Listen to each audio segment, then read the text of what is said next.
Kentucky, Connecticut, Final Four action. All right, VR, wise guy style. What are you looking at in this game? I'm loving Kentucky. I love Kentucky, and I like the under in this game as well. So you're getting the side and total recommendation right here from VR. All right, so what did you put? What's your VR number on this? I made Kentucky 5, believe it or not. I was not surprised when they came out 2. I was not surprised that it went up to 2.5.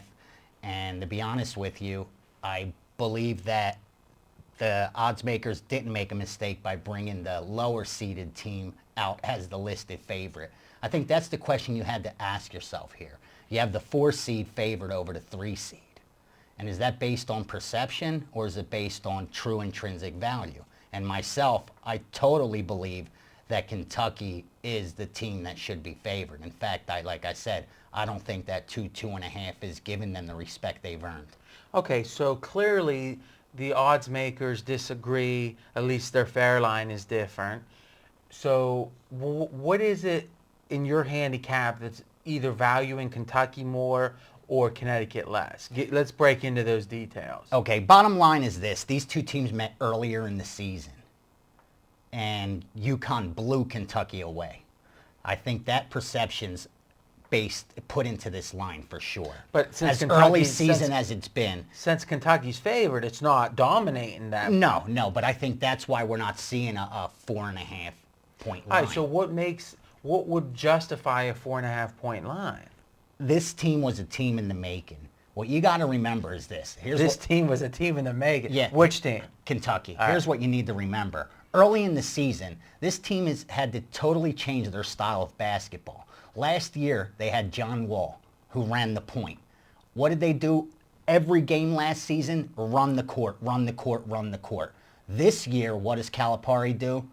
We're doing a half-court offense. We're going to play that strict man-to-man, and we're going to be defensive-minded.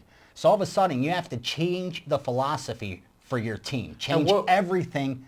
But of the players getting real minutes, how many of them played last year significant minutes? Here's the key. You're talking about a team that's going to reload every year. You know, okay. You're not going to get juniors and seniors coming in. But still, with that said, they're coming in with the mindset this is Kentucky basketball. They're being recruited from a year, 2 years beforehand. And like I said, they were running the ball. Kentucky was playing that running style before John Wall and with John Wall there. Now it was totally switched. And now you're seeing that half-court offense and that man-to-man defense. This is the most underrated defensive team in college basketball. Okay, so what I'm hearing you say is, if you look at the seasonal stats, you look at the computer rankings, the November, December stuff, the difference between that November, December Kentucky team and now is a wider difference than any other team left playing. Correct. And it's an upward trend, not only because of youth, but because there was a schematic change in how they went about playing. Correct. And you're saying that if somehow, some way you only looked at the last 10 games, then Kentucky's the best team in the country. Absolutely. I wasn't surprised when they beat Ohio State. My guy saw in my write-up it had money line. You know, I knew, I felt they were going to beat this Ohio State team. I thought it was definitely an overlay. Thing with Connecticut, they weren't ranked preseason, okay?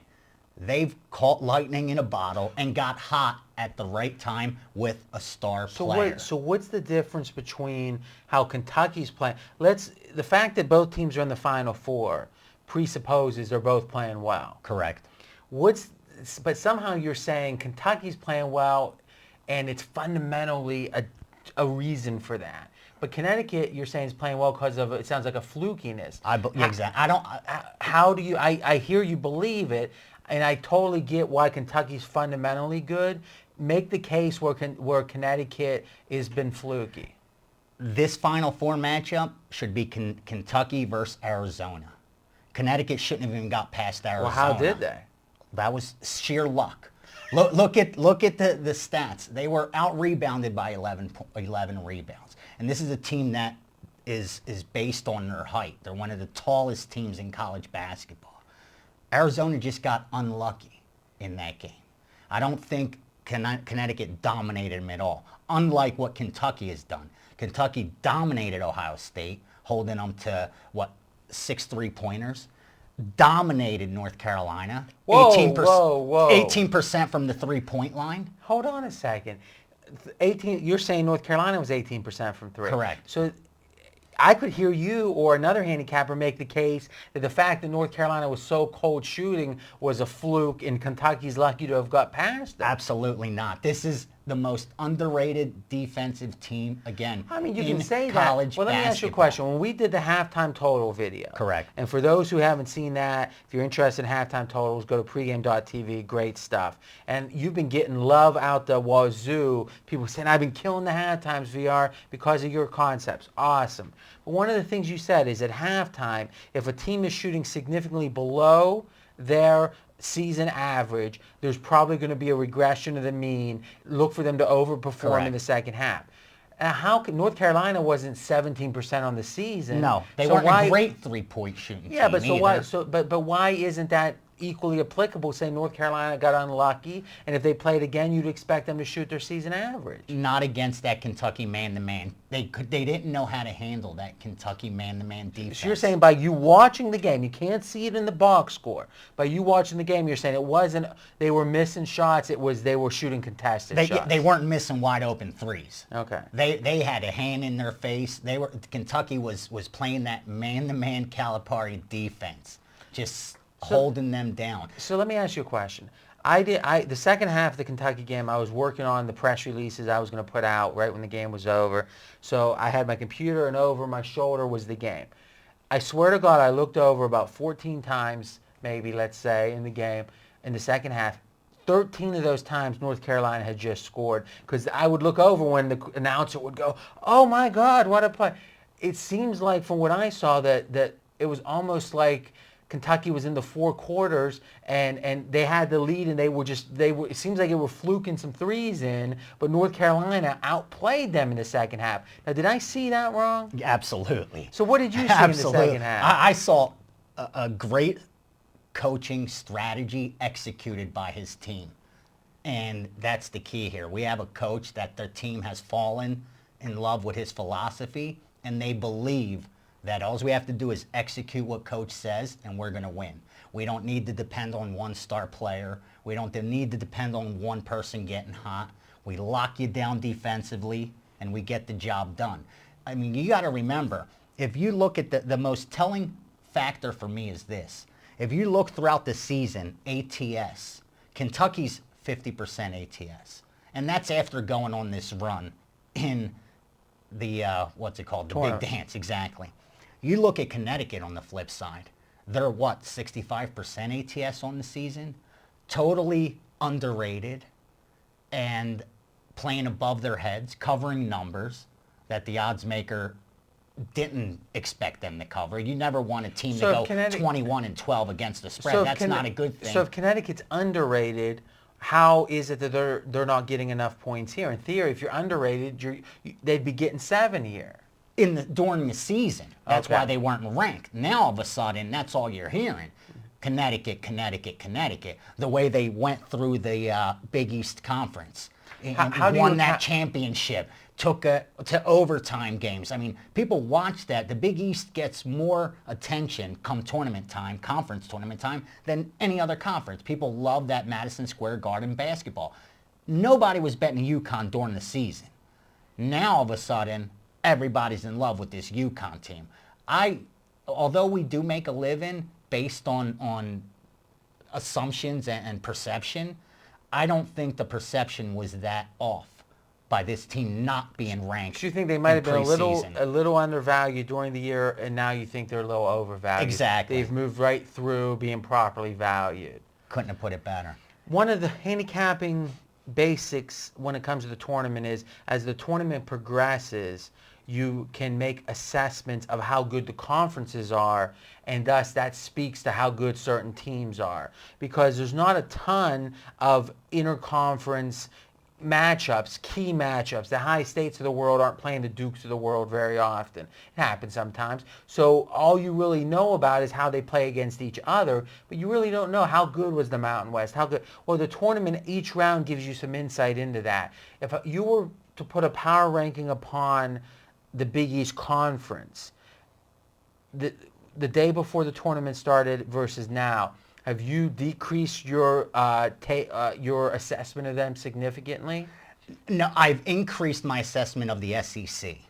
I thought the SEC was a lot weaker than they've shown me to be. So other than even in Kentucky the the way Alabama's played in the NIT, I've gained more respect for SEC. I thought that was one of the weakest conferences for a big name conference.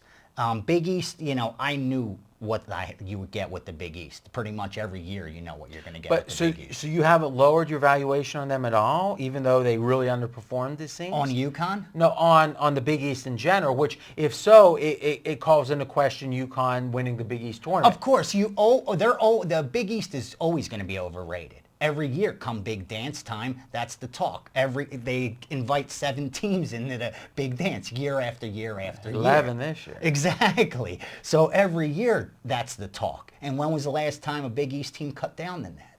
All right, closing thoughts. Bottom line, here's where I'm going to really shock you, and this would probably take another podcast. Kentucky's one of those teams that I thought, and I still think, as far as the marketplace is concerned, is going to be one of my overvalued teams. Just not in this matchup. So you think they're when they overvalued? Get past Connecticut, you think they're overvalued, but Kentucky's even more, or Connecticut's even more overvalued? They're playing the perfect team to cover a number, even though I believe when they do advance to the championship game, they will remain overvalued. They just happen to be playing a team now that everybody fell in love with and jumping on at the wrong time. All right, what's your official projection? Kentucky 72-61. And you like the total also? I like the total under. If both these teams combined last 10 games, if you bet the over, you cashed 1 time out of 10. So you ain't going to make money betting the over when these 2 teams get on the court. You won't make money Saturday. All right, well listen, now usually we would go to the second Final Four game in the next video, but this is a game you love so much. Yep. That you can't even talk about at all. I don't even, honestly, you know me. Anyone that follows me knows I'm not huge on labels. 90% of my upgrades come 20 minutes, 10 minutes before game time when I get stronger confirmation, and the only way I label it is to let my bettors know that I'm making a bigger bet on it. And it happens throughout this tournament a lot. I go back and I say this is an upgrade to a game of the week, okay? That's the only reason I label a game. The only way to get the point across that this is my biggest bet of the big dance is to label it a game of the year. Call it what you will. You haven't had a college game of the year, have you? In the conference, I had. But you didn't have your overall college game of the year. I had my conference tournament game of the year winner. And now we're having what our accent big dance game of the year winner. Odds makers made a huge mistake on the Butler VCU game. You're going to have to wait to find out if it's a side or a total. But bottom line, they made the biggest mistake of the big dance on a Final Four game. No lie, I was shocked, but then I said, wait, this is the game everybody's going to bet. Of course this is a mistake. Well, if they're creating a line for the public. Exactly. This is the biggest mistake they've made in the big dance. It's my one and only big dance So we can't even talk about it. I don't even want to discuss it. So look into the camera. Is it Butler? If you like money. Is it VCU? If you like Let's money. see if anyone can tell. Stay on. Is it VCU? If you're a fan of money, Is it over? If you're a fan of cashing tickets, if No. you're a fan of cashing tickets, we're cashing come Saturday, baby. It's your turn to continue the conversation, not about the Butler VCU game, because he won't talk about it, but about Kentucky, Connecticut, and we're going to be back and actually talking about some Major League Baseball with VR early season handicapping.